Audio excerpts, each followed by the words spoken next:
ಪುರಸಭೆ ಅಧಿಕಾರಿಗಳಿಗೆ, ಹೊಸ ವಾರ್ಡಿನ ಕೌನ್ಸಿಲರ್ಗಳಿಗೆ, 18ನೇ ವಾರ್ಡ್ ಕೌನ್ಸಿಲರ್ಗಳಿಗೆ, ನೀರು ಬಿಡುವಂಥ ಲೈನ್ಮನ್ಗಳಿಗೆ. ಈಗ 18ನೇ ವಾರ್ಡಿಂದ ಇಲ್ಲಿ ಒಂದು ಪಂಪು ಇದನ್ನ ಹಾಕಿದ್ದಾರೆ ಸರ್, ವಾಟರ್ ಪಂಪ್ ಹಾಕಿದ್ದಾರೆ ಮಾರುತಿ ಬಡಾವಣೆಯಲ್ಲಿ. ಅದು ಬೋರ್ವೆಲ್ಲಿಂದ ಪ್ರತಿದಿನ ಇಲ್ಲಿ ವಾರ್ಡ್ ಸರ್ಗೆ ಸಮಸ್ಯೆ ಆಗಿದೆ, ನೀರು ಬರ್ತಾ ಇಲ್ಲ. ಆಲೇ ಸುಮಾರು ಬೋರ್ ಕೆಟ್ಟಾಗಿ 3 ತಿಂಗಳು ಮೇಲಾಗಿದೆ. ಪ್ರತಿದಿನ 3 ದಿನಕ್ಕೊಮ್ಮೆ ನೀರು ಬಿಡ್ತಾ ಇದ್ದಾರೆ. ಕರೆಕ್ಟಾಗಿ ಅರ್ಧ ಗಂಟೆಗೊಮ್ಮೆ ನೀರು ಕರೆಕ್ಟಾಗಿ ಬಿಡ್ತಾ ಇಲ್ಲ.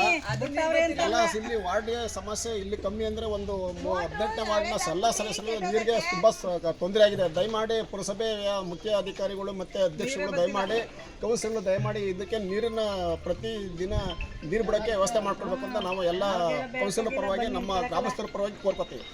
ವಾರಕ್ಕೆ ಎಷ್ಟು ಸತಿ ನೀರು ಬಿಡ್ತಾರೆ ಈ ವಾರ್ಡ್ಗೆ? ಈಗ 3 ದಿನಕ್ಕೆ ಒಂದ್ಸಾರಿ ಬಿಡ್ತಾರೆ. ಈ ಟ್ಯಾಂಕ್ ಕೆಟ್ಟೋಗಿ ಎಷ್ಟು ದಿವಸ ಆಯ್ತು ಅವಾಗಲೇ? ಇದು ಮೇಲಾಗಿದೆ. 6 ತಿಂಗಳು ಇಂದ ನಮಗೆ ಇಲ್ಲಿ ವಾರ್ಡ್ಗೆ ಸಮಸ್ಯೆ ಆಗಿದೆ. ದಯಮಾಡಿ ಎಲ್ಲ ಪುರಸಭಾ ಅಧ್ಯಕ್ಷರು ಮನಸ್ಸು ಮಾಡಿ ಇದನ್ನ ಪಂಪ್ನ ರೆಡಿ ಮಾಡಿಸ್ಕೋಬೇಕು ಅಂತ ಹಾಕಿದ್ರು. ಇನ್ನೊಂದ್ಸಲಿಗೆ ಹಾಕ್ನಿಲ್ಲ. ಈಗ 3 ದಿವಸ ಅದು ಬಾಳ್ನಿಲ್ಲ. 6 ತಿಂಗಳಾಗೈತೆ ಟ್ಯಾಂಕ್ ಕೆಟ್ಟೋಗಿ. 3 ದಿವಸಕ್ಕೊಂದ್ಸಲ ನೀರು ಬಿಡ್ತಿದ್ರು, ಅದ್ರ ನೀರು ಬರೋದಿಲ್ಲ. ನೀರು ಬಿಡಕ್ಕಿಲ್ಲ 18ನೇ ವಾರ್ಡ್ ಮಾತ್ರ. ನೋಡಿ, ಇದು 18ನೇ ವಾರ್ಡಿನ ನಿವಾಸಿಗಳು. ನಾವು ಇನ್ನು 2 ದಿನದಲ್ಲಿ ಏನಾದ್ರು ಈ ವಾರ್ಡಲ್ಲಿ ನೀರಿಗೆ ನೀವು ಅವಕಾಶ ಮಾಡಿಕೊಡಿಲ್ಲ ಅಂದ್ರೆ ನೆಕ್ಸ್ಟ್ ಮುನ್ಸಿಪಾಲಿಟಿ ಎಲೆಕ್ಷನ್ದು ಬಹಿಷ್ಕಾರ ಮಾಡ್ತಾರೆ.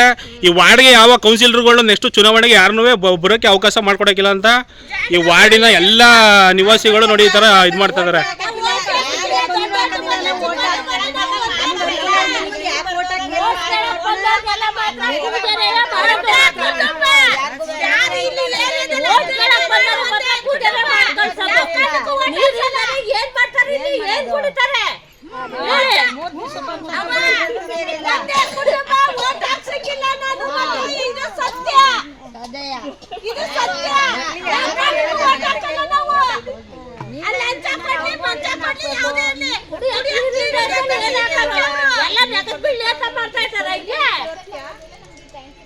Tank ready ಮಾಡಿಸ್ಕೊಡಿ.